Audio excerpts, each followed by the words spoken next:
So after a long detour of understanding color and studying white point, black point, we're now going to jump back into our lessons. This is lesson 17.nk, and we're going to start our color correction work. But before we even do that, we want to make a couple adjustments here to our scene. As you can see, our screens are a little bit too blurry.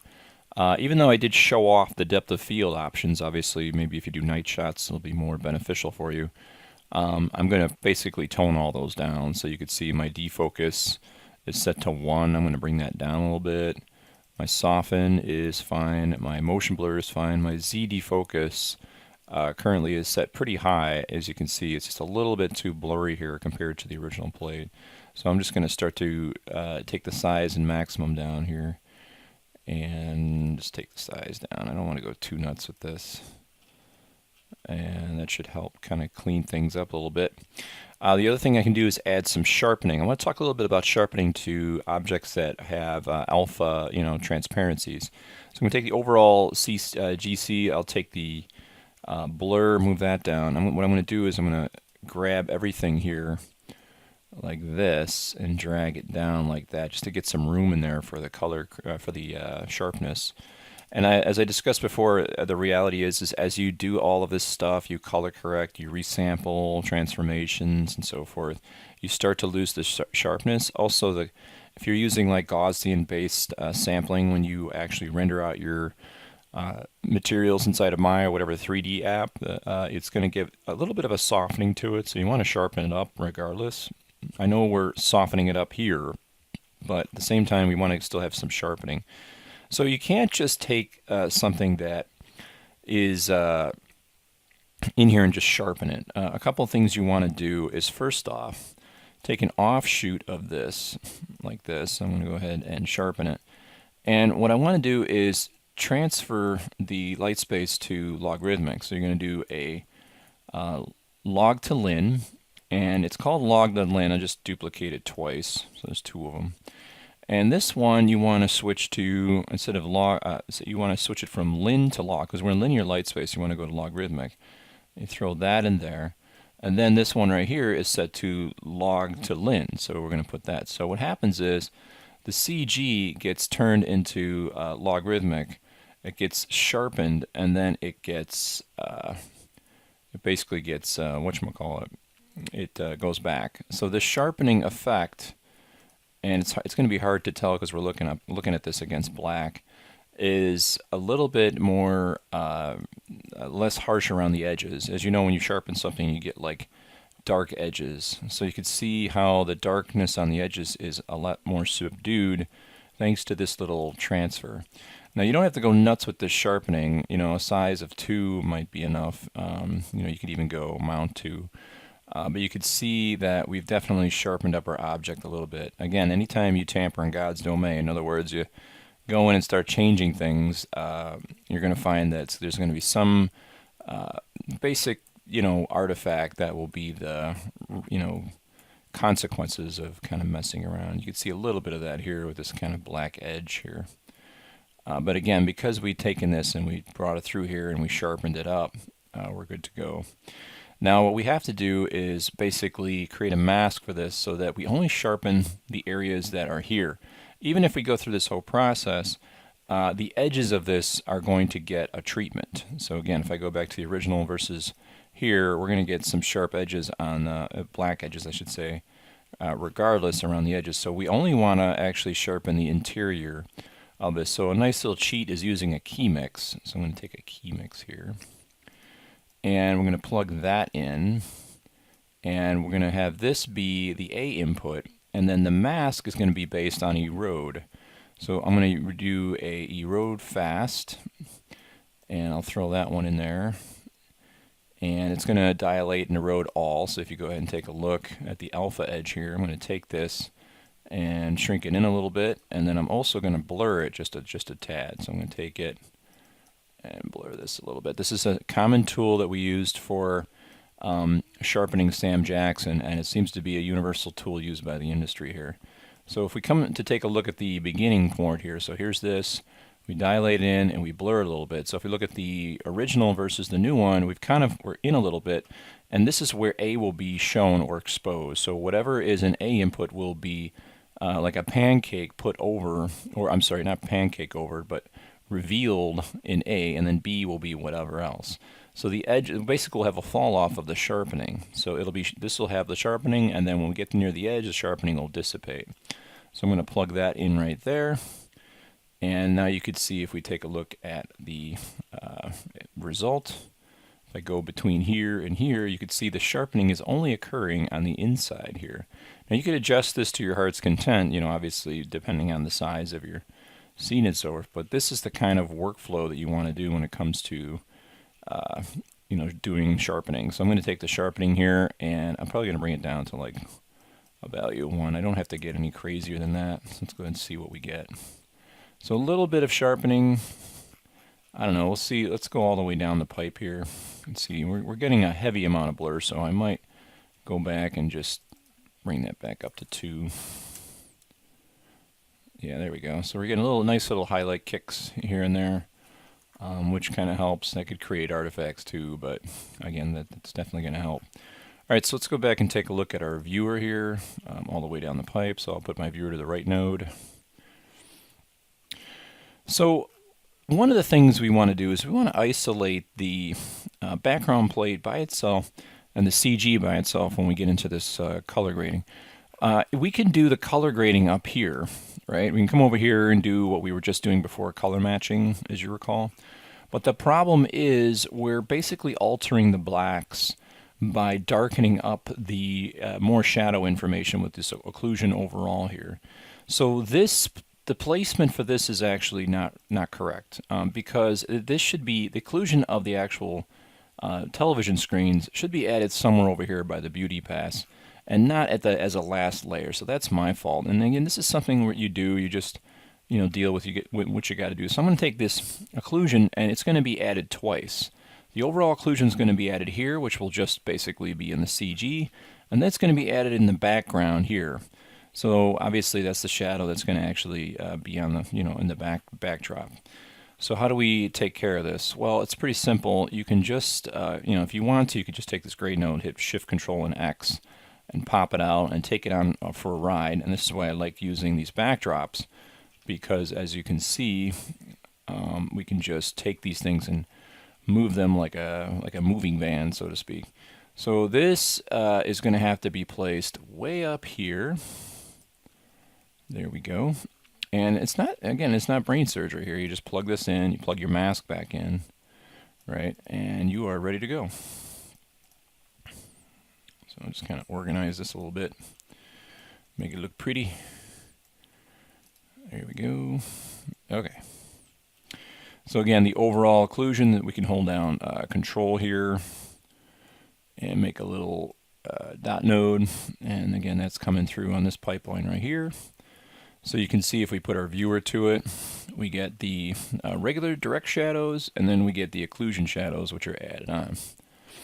So again, what we're going to do is slap the CG on top of this.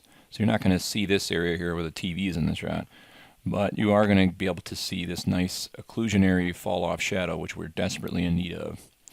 So with that said, we have that occlusion overall. And then some people actually render the occlusion overall with these pieces of geometry here set to primary visibility to off inside of Maya. So what that means is these things will cast shadows on the wall, but you won't see them in here. But in our case, I'm not too worried about that, because we're going to just pretty much slap the CG right on top of this. Now, we might show artifacts of black edges here on these areas, because we might do some feathering and edge work that might erode into a little bit and then expose this black area from behind. But again, this is just you learning the basics and how to apply these. I have a whole nother tutorial coming on setting up render passes inside of Maya and other 3D applications such as Houdini. So that is coming down the pipe. I got a lot of really great Houdini training coming soon. Alright, so with this occlusion, overall occlusion being added, if we go ahead and just go through to the bottom here, you'll notice that we don't have that occlusion now on the actual CG itself. So we need to add that back over here in the beauty pass.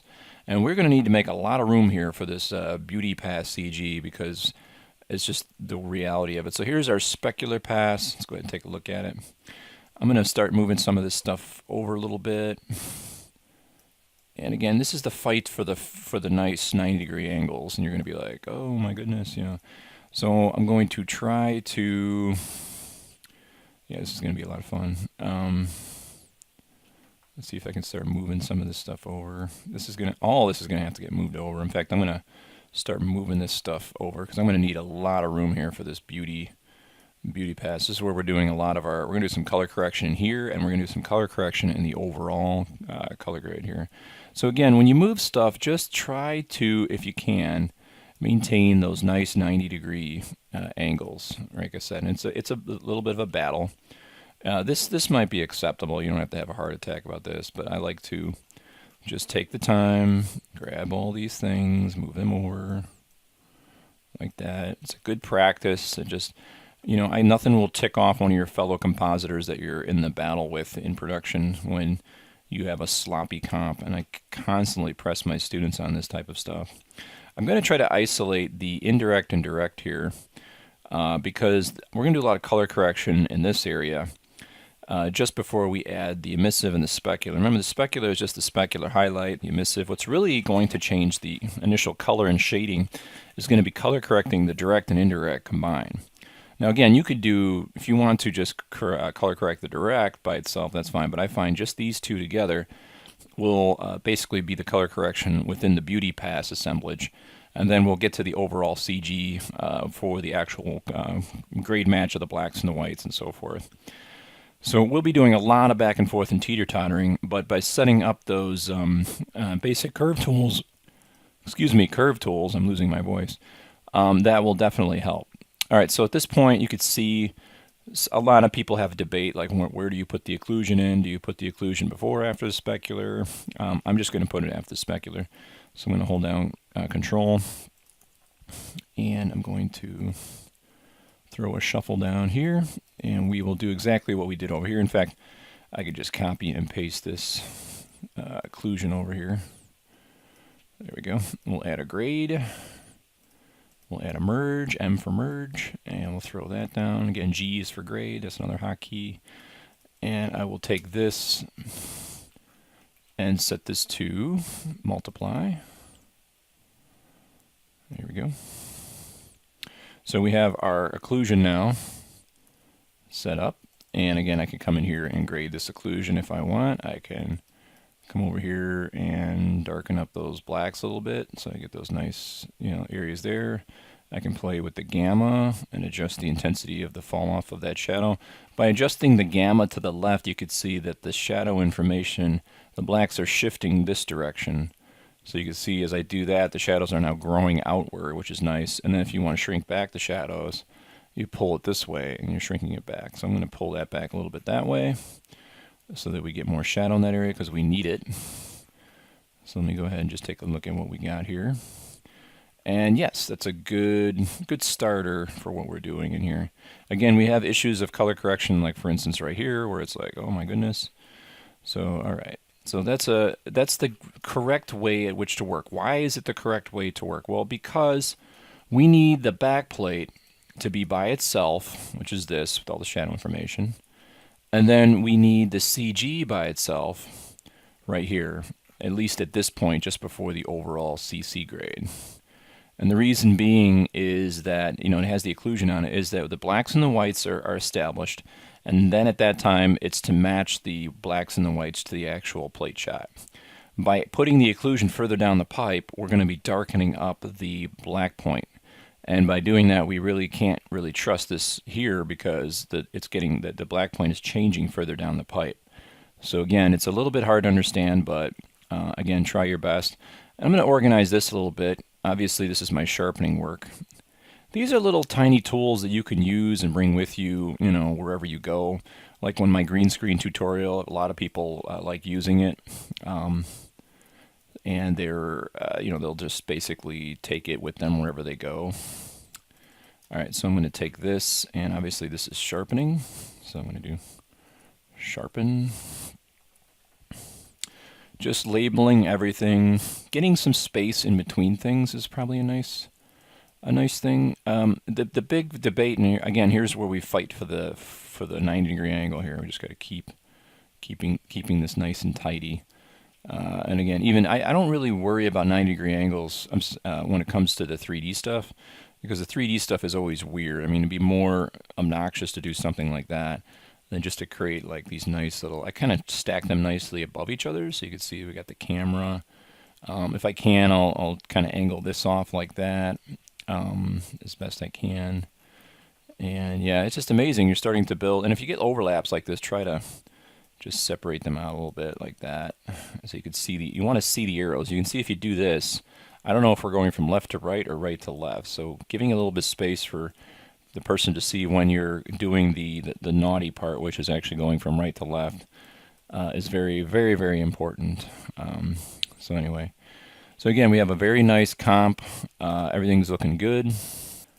So the last thing I want to set up before we continue on here is, and again, we're going to make adjustments on all this fun stuff as we kind of move through it. And that's coming in here to this beauty pass here and setting up a couple of 2D planar trackers. So I will create a Roto and I will plug it into this viewer here. I'll find any frame, doesn't matter what it is, honestly. I'll probably choose like frame 78 or something. And I'm going to come around. I'm going to get relatively close. Not too close, though. I don't want to go anywhere on the outskirts. But I'm going to move down here, and I'm just going to grab this information like this. Now, thankfully, this scene right here, this CG stays roughly, it goes off frame a little bit, but it stays within the actual frame for the entire duration. So what we can do is create a planar track for this and use it for masks that we literally like almost like stickers can stick on here, and I'm going to show you that in a minute. So you just right click, planar track, track forward obviously, and you know the drill. So it's just a matter of just coming in here, tracking it forward, and then scrubbing back to your reference frame and tracking back. And when you do this, you will have a beautiful Roto tool or planar tracker Roto that you can copy and paste and use for masks, and the masks will stick on here perfectly. I mean, you'll be able to draw masks by erasing this current Roto that's in there and putting in a new one. And I could color correct little areas that I want, little tiny corners that I think need a little bit of highlight work. There's so much stuff you can do with just this attribute. Then we're going to get into 3D based masking, because you can see right here, I could try to draw a Roto to isolate and color correct this piece out, but it's changing, and I might get some artifact along the edge of this because there's parallax between these two. So let me make sure I'm set to input here, and there we go.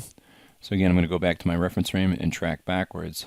Like I was saying, because these are intersecting, I can use a real cool masking tool using the position pass to basically isolate this area. And I'm also going to show you how we're going to create a mask using just the direction of Z to mask out this area, so we can add some darkening that falls off further here from the wall. So again, it's sort of like adding a little bit more occlusion to a certain degree, but it's going to help stick this thing into the scene. Each one of these little islands of television sets should be color corrected separately. You should be color correcting the daylights out of some of this stuff to get it to match. And there will be a required need to cheat, because this stuff is so foreign and exotic and futuristic compared to what is actually there on set, which is just a modern day alleyway, that we still have to cheat a little bit in color correction to get it to match and feel like it's been there, it's aged. The reflections that are showing up in here are the color and tone of the actual backdrop of what it is. So there's a lot to play with. So just give us a second, and I'm going to hit pause. Like I said, this is going to be a great way for you to geek out on color correction. And that's what you need to be. You need to be that fussy, irritating colorist that's never happy with his work, that looks at it and goes, I want to do a little bit more, you know. And that's obviously will annoy people because they want to get the job done. But that's the attitude you need to be. You cannot be this guy who's like, that's good enough, you know. Or like some of my students who hand in their homework and it's a rendered QuickTime and it's black. It's like, did you even look at your render? So the frustrations of a teacher, I want to do a whole movie on teachers called The Burden of the Teacher, simply because it's just unbelievable what teachers have to go through. And then ultimately they get blamed for, the problems if basically they get blamed for what the administration does wrong because they're the only human face that the students can actually vent towards. So anyway, and I think there needs to be an address there. Anyway, so here's the Roto here, planar. So be nice to your teachers. I'm just telling you right now if you're in college or something. All right, so what I can do with this is I can come in here now, and you guys know this already, so I can delete this Bezier here, and this is really cool. I can come in here and just isolate out, just show you really quick, these areas right here. So I can create, duplicating this Roto over and over and over again. I can actually get certain areas here, like this area here, right? If I just want to color correct this area, you could actually come over here and just, pull out, hold down Control and pull out these extensions. And like for instance, like right here, I can pull this out, right? I'm throwing this together really quick just to give you an idea, right? So what this is, once you've disconnected this, you now have a mask that sticks like glue onto your original footage here. So I'll just go ahead and take a look at here. Oops, looks like I forgot to put these in the folder.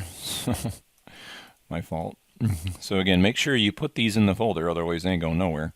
So again, I'll just grab the planar here and I'll just draw out a shape. And I'll just do a quick example here. So you can see I can just color correct these areas here. Make sure you got that purple color going. That's how you know you didn't screw up. So again, if I disconnect this, very important to disconnect it, you can see I have an alpha that moves around beautifully. And then I can add grades in here, move this up, grab the grade node, and now I can color correct certain areas. So this is what I call the two-dimensional approach to making adjustments in here.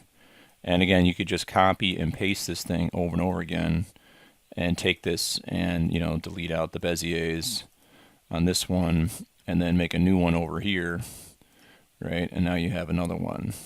So again, this is just absolutely unbelievable. So I just have this in the docking bay here. It's sort of like just there.